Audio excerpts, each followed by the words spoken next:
Vous regardez 64 minutes, merci d'être avec nous. Place au débat de cette émission.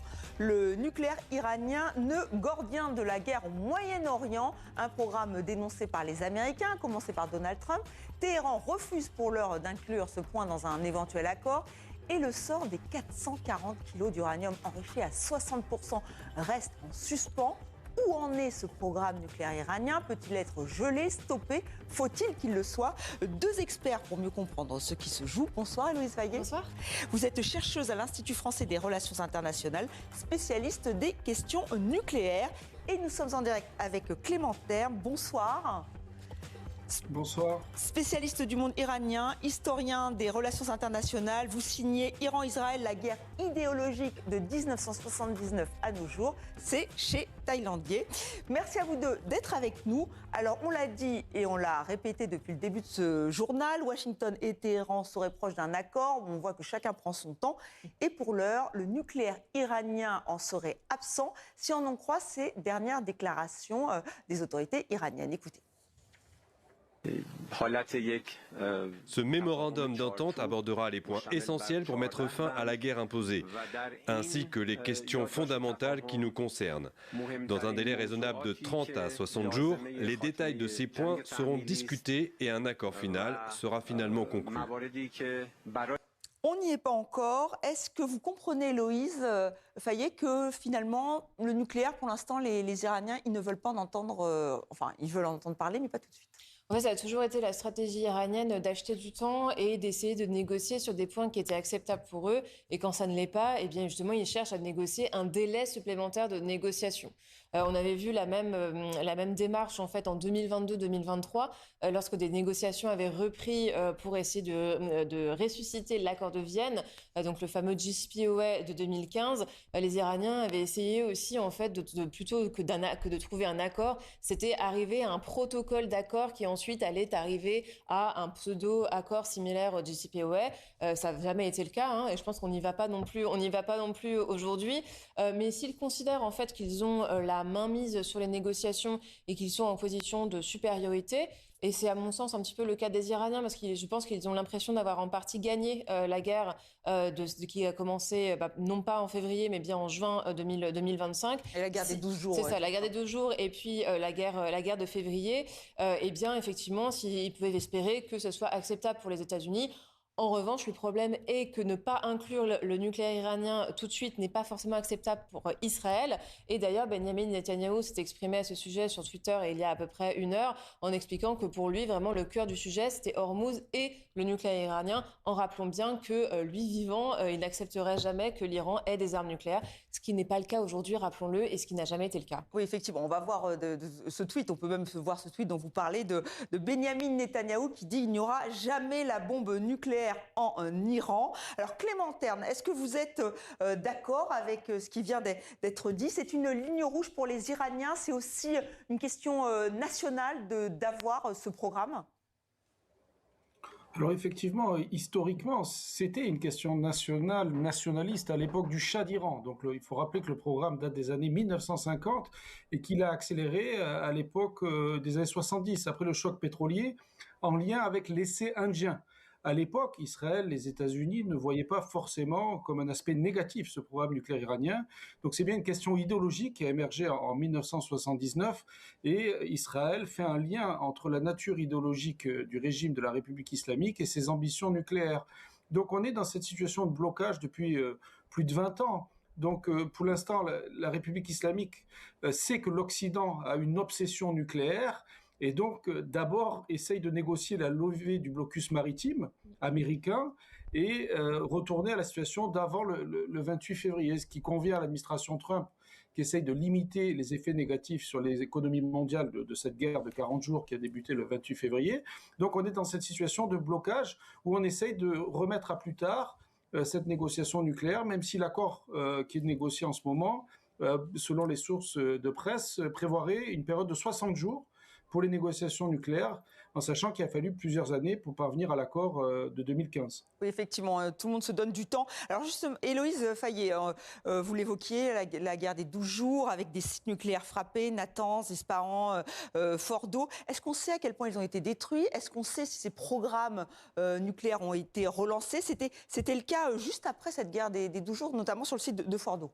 Oui, alors je voudrais d'abord revenir sur quelque chose de très intéressant que Clément a dit, c'est cette obsession nucléaire en fait que l'Occident a par rapport à l'Iran. Parce qu'en réalité, la menace que pose l'Iran aujourd'hui et la menace que posait l'Iran l'année dernière, notamment envers ses pays voisins, les Émirats, l'Arabie Saoudite, même Israël, ce n'est pas du tout un programme nucléaire qui, rappelons-le, aujourd'hui l'Iran n'a aujourd'hui pas d'armes nucléaires et n'a pas en fait effectué les démarches spécifiques techniques qui lui permettraient de développer une arme nucléaire rapidement. Si le problème, c'était plutôt, et ça l'est toujours, ce sont les drones, ce sont des missiles balistiques conventionnels. Donc pour vous, c'est quoi? C'est un prétexte? Parce que quand même, il y a ces 440 kilos d'uranium enrichi. On l'a dit, ça fait 20 ans qu'il y a des négociations.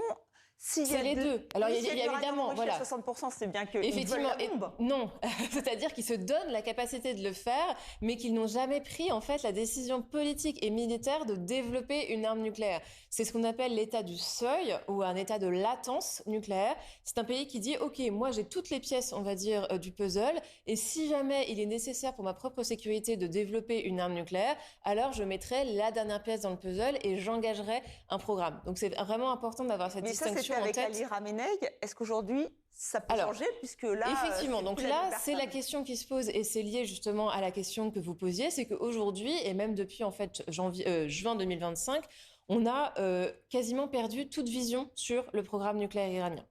Les informations dont on a disposé étaient en partie fournies par l'Agence internationale de l'énergie atomique, l'AIEA, qui pouvait plus ou moins encore faire des inspections sur les sites nucléaires iraniens avant la guerre des 12 jours. Or, évidemment, maintenant qu'une partie des sites a été détruite et que les Iraniens se sont, entre guillemets, trahis par la communauté internationale, eh bien, l'Iran refuse l'accès des sites aux agents de l'Agence internationale de l'énergie atomique. Et donc, aujourd'hui, ces fameux 440 kilos, ils peuvent être encore sous Ispahan ou ils ont pu être transportés vers, en fait, des sites totalement secrets pour l'AIEA, peut-être pas totalement secret, il faut l'espérer, pour les services de renseignement, par exemple, américains ou israéliens. Mais aujourd'hui, en fait, on ne sait pas effectivement quelle est la stratégie iranienne en termes de nucléaire. Est-ce qu'ils considèrent avoir déjà payé le prix de l'arme nucléaire sans jamais l'avoir eue? Et donc, est-ce qu'ils vont faire une sorte de dernière course, de sprint vers une arme nucléaire? Mais dans ces cas-là, en fait, ils pourraient s'exposer à nouveau à des frappes. Si jamais Israël et les États-Unis... on le verrait, il y aurait des... Oui, il y aurait quand même des indices. Voilà, c'est pas si facile que ça, hein. Heureusement, de développer une arme nucléaire. Il vous faut la matière, il vous faut des étapes techniques assez spécifiques, il faut éventuellement faire un essai, il faut aussi avoir les missiles spécifiques. Et donc, il y a une vraie différence entre avoir un engin nucléaire, une bombe que vous pouvez faire exploser, et puis un véritable missile balistique avec une tête nucléaire, comme ceux qu'ont la France, le Pakistan ou la Russie. Et donc en ce moment, voilà, on est dans une sorte de flou. Et donc ce qui est très important, en fait, peut-être avant d'avoir un accord, c'est de retrouver une certaine clarté sur le programme nucléaire iranien. Et ça se fait en fait par des discussions techniques spécifiques, notamment en impliquant l'Agence internationale de l'énergie atomique et pas des négociations menées par l'administration Trump qui ne comprend rien au nucléaire. Alors Clément Terme, j'aimerais bien vous entendre sur ce sujet puisqu'on l'a vu tout à l'heure, Benyamin Netanyahou, il dit bien Israël n'aura jamais la bombe nucléaire. Héloïse Fayet. Alors ils l'ont Israël, hein. Pas Israël, excusez-moi, oui. Évidemment, que dis-je, c'est l'Iran n'aura jamais la bombe nucléaire puisque évidemment Israël l'a. Mais donc Clément Terme, est-ce que c'est une inquiétude, une fausse inquiétude, un prétexte, un chiffon rouge qui est agité pour faire pression?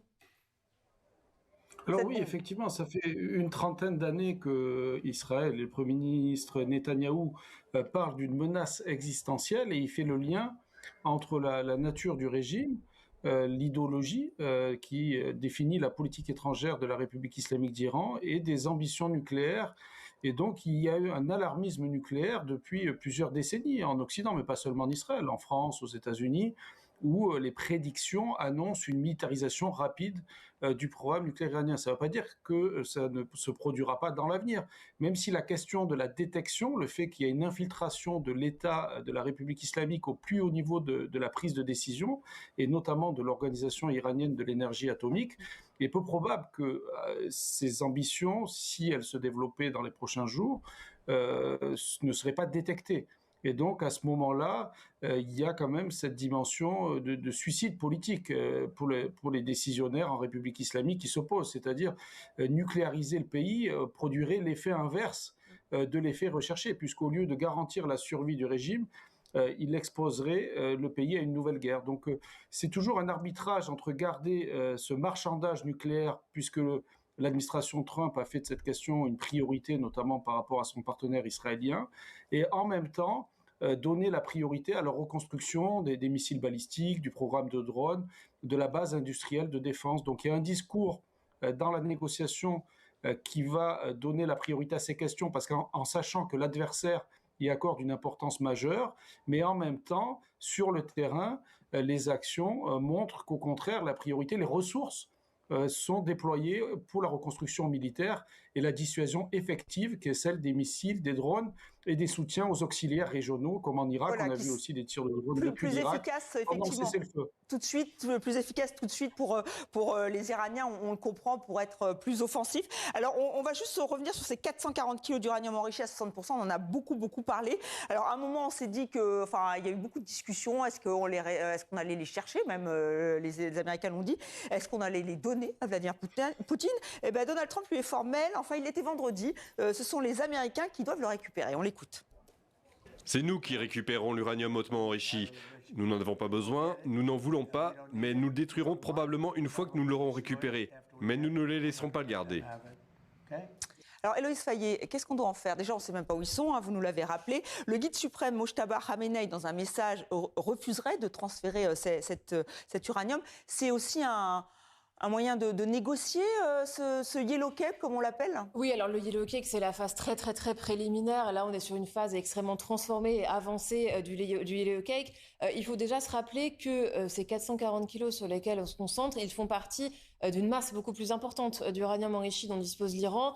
Les dernières estimations de l'AIEA, donc avant juin 2025, estimaient que l'Iran disposait d'environ 9 tonnes d'uranium enrichi à divers degrés, dont ces fameux, effectivement, 440 kilos, qui concentrent tout l'intérêt international.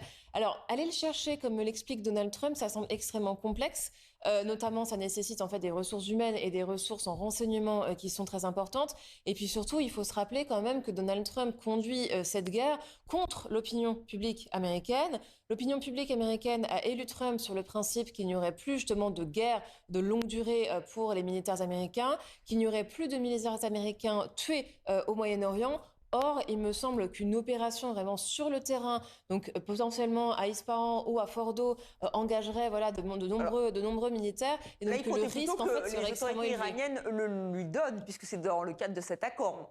On comprend ça là. Oui, alors il y a d'autres moyens pour que l'Iran se débarrasse de cet uranium. Vous avez des banques en fait, notamment au Kazakhstan, d'uranium enrichi qui n'ont pas été conçues spécifiquement dans ce but-là, mais qui pourraient servir un petit peu de lieu d'accueil pour cet uranium. Le transférer aux États-Unis, j'ai vraiment d'énormes doutes parce que vraiment l'uranium en fait et même le programme nucléaire iranien, comme le rappelait Clément, c'est une histoire vraiment de souveraineté, notamment pour le régime iranien. Donc le transférer aux États-Unis, ça me pose, je doute qu'on en vienne à ça.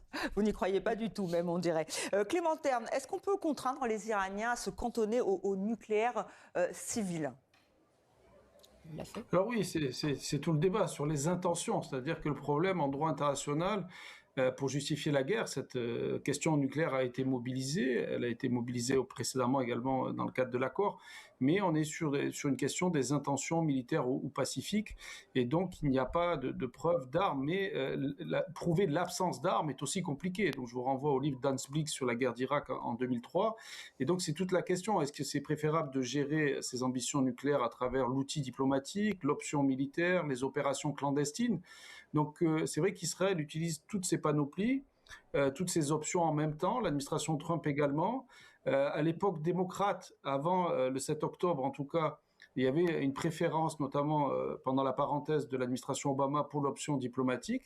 Et donc finalement, on voit que cette question nucléaire définit quand même depuis les années 2000 les relations irano-occidentales et structurantes. Et en même temps, on voit pas. Il faudrait un changement de régime finalement pour que la question soit réglée. Non pas que les ambitions nucléaires de l'Iran changeraient, mais que la vision idéologique qui sous-tend le programme nucléaire, c'est cela qui pose problème, je pense, puisque ce programme nucléaire, qui était aussi souverain avant la Révolution, était perçu plutôt comme une opportunité commerciale par les entreprises nucléaires occidentales avant la Révolution. Et même si déjà il y avait des préoccupations de prolifération nucléaire, elles n'étaient pas définies dans ce même ordre de priorité. Donc on voit vraiment que c'est une question qui est politisée et qui est liée à l'idéologie qui sous-tend la politique étrangère de la République islamique. Merci Clément Terme. Juste un mot de conclusion. Donc, pour vous, ils vont garder ce programme nucléaire iranien. C'est-à-dire qu'en fait, on a quand même réussi une fois avec le JCPOA justement à contraindre ce programme nucléaire et ça fonctionnait très très bien jusqu'à ce que Donald Trump en sorte en 2018. Donc en fait, la situation qu'on connaît aujourd'hui, c'est en partie à cause de Donald Trump qui est sorti du JCPOA en 2018 et qui cherche aujourd'hui à retrouver un accord similaire, mais qui sera forcément beaucoup moins contraignant pour l'Iran du fait en fait du temps qui s'est écoulé et de l'Iran qui se positionne quasiment en victorieux des événements passés. Merci infiniment à vous deux d'avoir participé au débat de 64 minutes.